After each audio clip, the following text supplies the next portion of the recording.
William Russell. Brother, I am so excited to dive into this.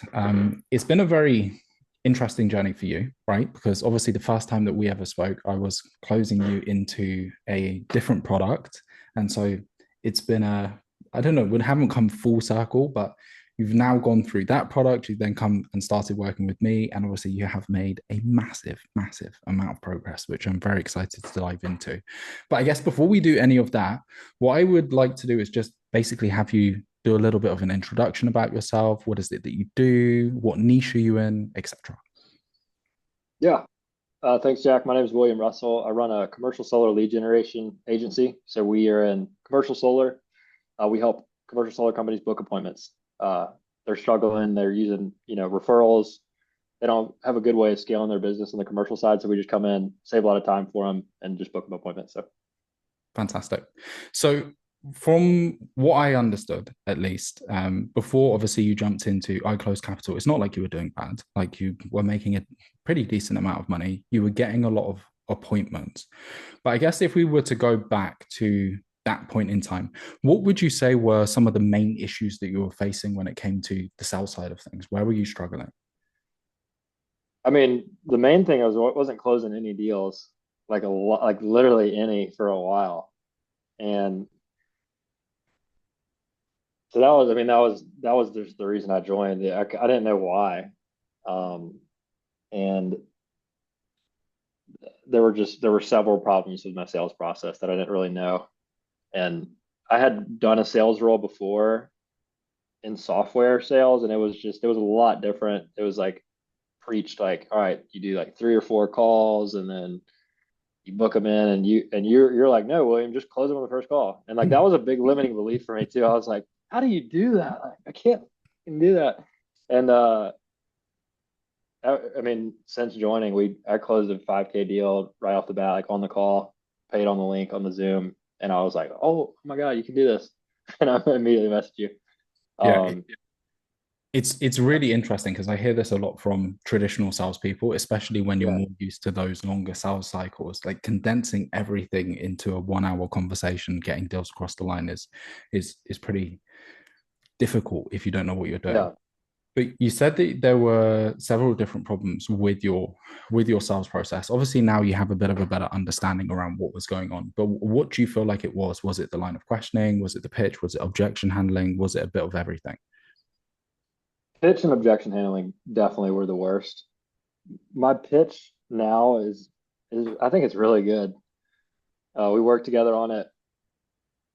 My pitch before, it was so lame. It was like looking back at it, it wasn't even a pitch. It was just, hey, I think we can, or we can definitely help you. We'll book you commercial solar appointments. And I was like, it's X amount. Like, do you want to do it? There was no, it just sucked. And then now I have a screen share. I'd share case studies on the call, like little snippets of case studies on the call. And before before I work with you on the pitch, they were just so skeptical when I would ask for the money. They were like, how does it work? Can you send me an email, like some case studies? Like, I don't really know if it's gonna work. And now, even if they don't sign up, I can just tell in their voice. I'm like, hey, like, how do we feel on this? They're like, oh yeah, this would work. If they don't sign up, sometimes maybe I didn't handle objection correctly, or maybe they just it's bad timing or something. But um, you can just it's a night and day difference there, and they're just believability of your ability to help them after working with you on the pitch. And what do you feel like that really comes down to? Because one of the things that I have noticed time and time again is that often when business owners are pitching, they're just talking about this feature. We're going to do split testing. We're going to help you to build out your audience. We're going to help you with your creatives. And it's not that that stuff isn't important, right? Like it is super important, especially when you're working in a niche like yours where you have prospects who really care about the lead quality. They've had a lot of bad past experiences. But why do you feel like the new pitch has been able to give those prospects the confidence that the process you have is actually going to work?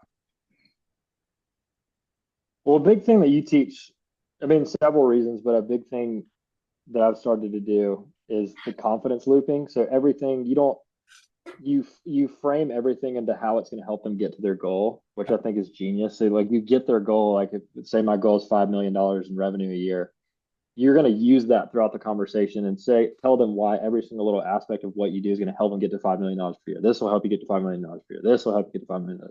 And they start to hear that, and then they start to like, because no one cares like if like how you book the appointments or whatever, but they do care. What they care about is getting to 5 million. So Yeah.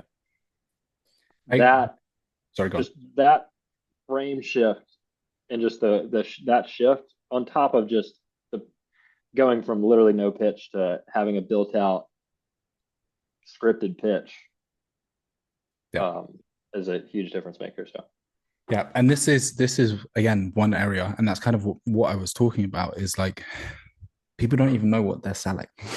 Right? They think that they're selling the service, and you obviously you are, but that's not what the prospect is buying. They want to buy the outcome. They want to buy the solution, which is ultimately to get to that 5 mil. So that makes a lot of sense. Okay, so you also talked about the fact that there were some limiting beliefs in place from traditional sales. I guess beyond that, from a mindset standpoint, a paradigm standpoint, what else do you feel like you might have been potentially struggling with at that stage before you jumped into the product? when you get objections before I joined, every time I get an objection, you said it in one of your videos. You're like, oh shit, an objection. You're like, what do I do? And I would always get that. I'm like, damn it, they don't want to just sign up. Like, what do I do? A lot of times I would just roll over, just be like, or I had another. Actually, you know what? The big thing was I didn't take responsibility for them closing. They would be like, I don't want to I don't want to work with, I don't want to, or they wouldn't. A lot of times they wouldn't tell you directly, but Yeah. they wouldn't sign up because maybe they didn't believe in your service enough. And I kind of had the mindset of like, hey man, if you don't believe in it, then like we're not a good fit. Whatever. Have a good day. I wouldn't say that, but that was kind of my mindset. But you taught, hey, it's your responsibility. It's your responsibility that they believe in it. It's not. It's not their problem. It's you need to do a better job as a salesperson to help them see how what you do can help them get to 5 million, for example. Yeah. And I think sometimes that can be tough because especially if you're just only watching YouTube videos or hearing people talk about the high ticket space, everyone Mm-hmm. makes it sound like it's so easy. All you have to do is just jump onto this call and tell them what it is that you do and immediately they're going to hand you 10k, 20k, 30k, whatever it is, but it doesn't work like that. And so I think what you're saying here about keeping your frame and setting expectations and being discerning and being empathetic is so important. And I have seen this across so many clients that when you're able to master those soft skills, that's when you make massive improvements. Okay, cool. So let's kind of dive a little bit more into the number side of things then. So when you first jumped into the product, how much is it that you were making on a monthly basis? We were right around 20K per month. I think when I joined, we were about 18 that month, Okay. and we were stuck there. It was not like we just got to 20, boom, November. It was we joined in November. We had hit 20 back in September for the first time, and we were just stuck. Yeah. So obviously on a financial level, it's not like this is a massive problem, right? Like making 18, 20k per month is still good money.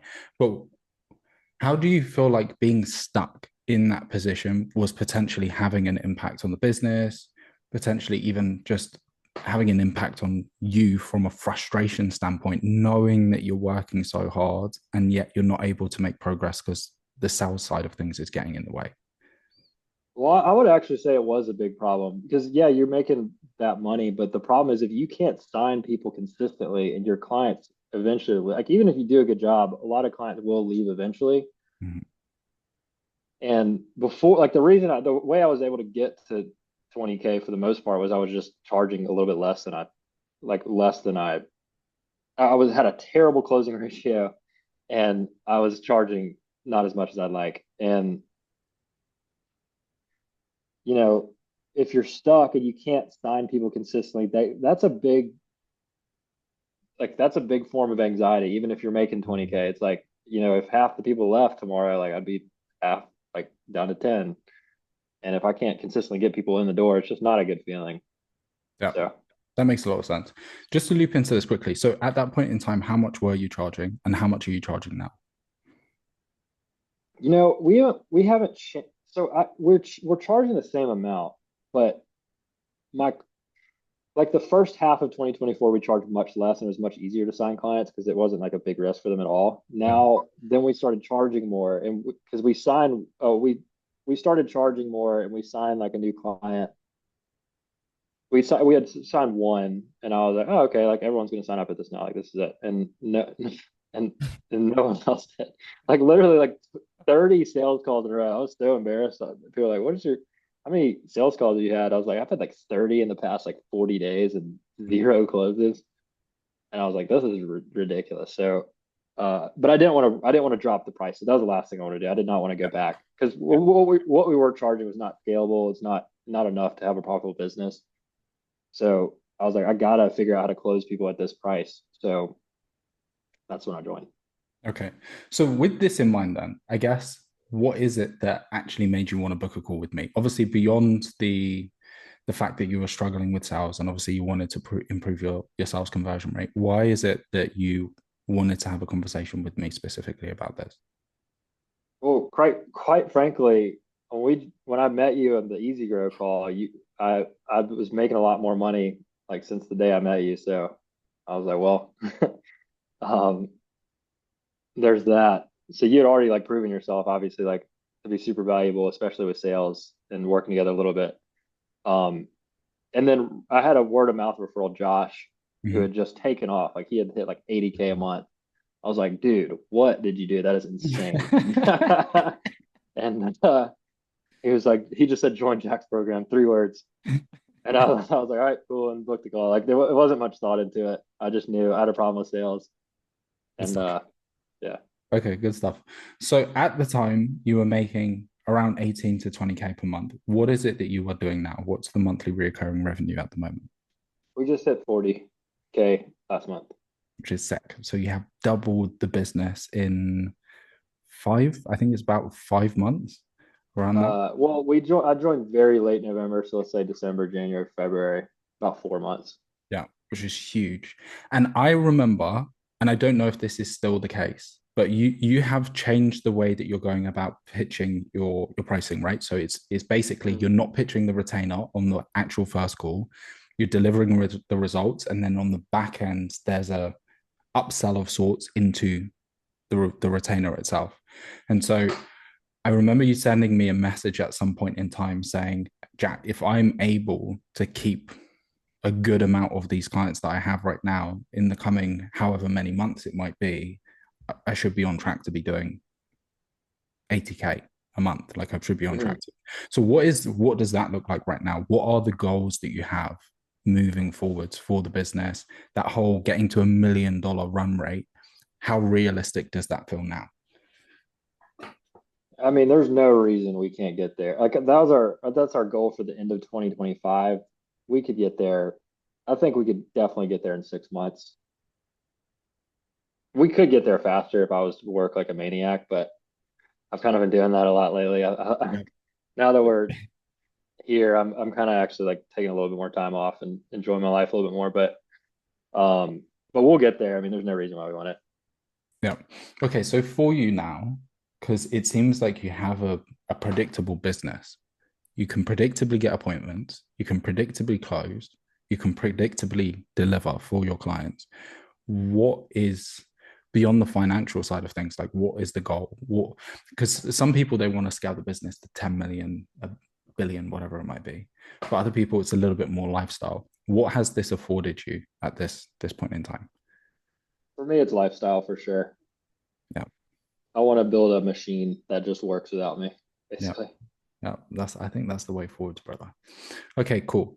Another question that I have is really what do you feel like are the main three things that you've got from being in the program? Obviously, I know it's Jack. I feel more comfortable when it comes to closing deals, but being a little bit more specific, what do you feel like the three top things were that helped you from being in iClose Capital?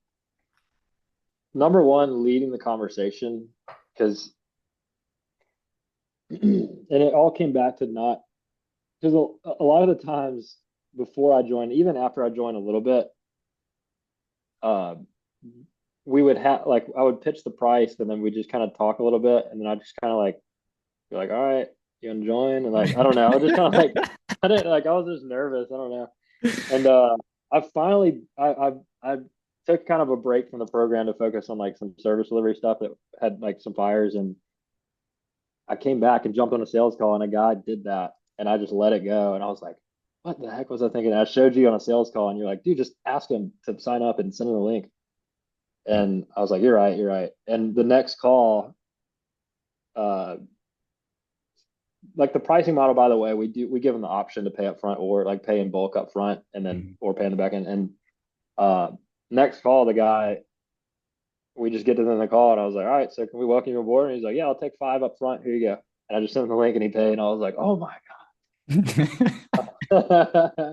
So just leading the call and changing that belief that you can't close in the first call, I think was huge. Because even if you do get them through the door, it's like you don't want to be like if you're especially if you're running the company, you don't have time to like follow up Yeah. and if you're a busy salesperson, it's like, so there's that. Number two thing was the confidence looping. Mhm. So like I said, just keeping it focused on their goal, keeping it focused on their goal. And I do that with everything. Like even like with like personal stuff, you can like in day-to-day conversations, you're just like, yeah, like this person wants this. So like let's frame it and like how they want it, because that's what they actually care about. Um, and then the third thing is switching your perspective on objections. They're part of it. They're a good sign because if they don't have objections, they're just gonna end the call and leave and say email me. But if they start asking you questions, the deeper the objections are, the more detailed they are, the more closer they actually typically are to actually signing up. So welcome them and there's always a way to close. Oh, well, not all, maybe not always, but a lot of times there is when you don't really believe it. If you don't, you know. Yeah, I would agree with you on all of this. And again, it's so interesting for me because when I put together the product, I thought the thing that everybody was going to get the most value from was the scripts, right? But what I've I seen, don't even, yeah, I don't yeah, even like use a lot of them, honestly. this is, and I've had this conversation so many times, right? Like it's a very interesting journey. You jump in, you don't really know what you're doing, so you use the scripts loads, then you figure Hmm. out what it is that you're doing, and then you don't really use the scripts at all. Hmm. And everything that you have mentioned comes back to the soft skills is just Hmm. understanding what sales actually is, being able to control the conversation. It's so true around the communication element, even outside of sales calls, how it massively improves that aspect. And then obviously just the mindset around objection handling too. So that's fantastic. Well, look, I have two final questions for you, Will. The first one is there anything that I haven't covered that you feel like maybe I should have covered? There doesn't have to be, but is there anything that you want to bring to the table that maybe I haven't actually touched on as of yet? Nope. Not that I can think of. Yep. Beautiful.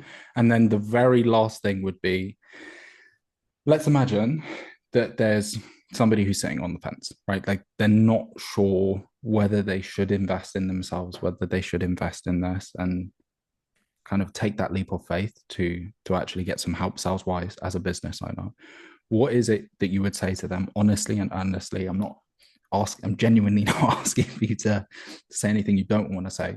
What is it that you would say to them? I mean, I would just ask him, do you want to take the very slow and painful route and just keep watching? Because you waste so much money when you don't know what you're doing with sales. Like if you keep booking up, like you're wasting so much time and money booking appointments and not closing them. It's like it's pretty uncomfortable thinking about like how much money you've missed out on because you're not good at sales. Mm-hmm.